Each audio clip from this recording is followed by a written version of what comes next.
puso ang pinipili.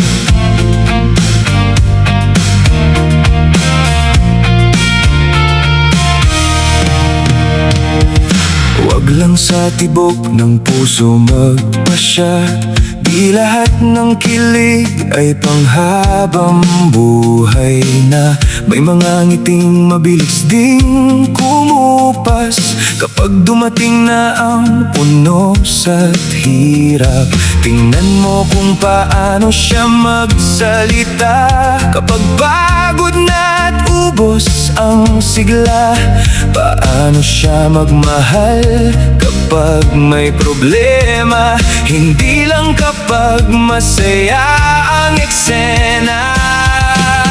Kapag pipili ka ng taong makakasama, piliin mo yung marunong ding lumaban kasama ka. Hindi lang sa lambing, hindi lang sa yakan,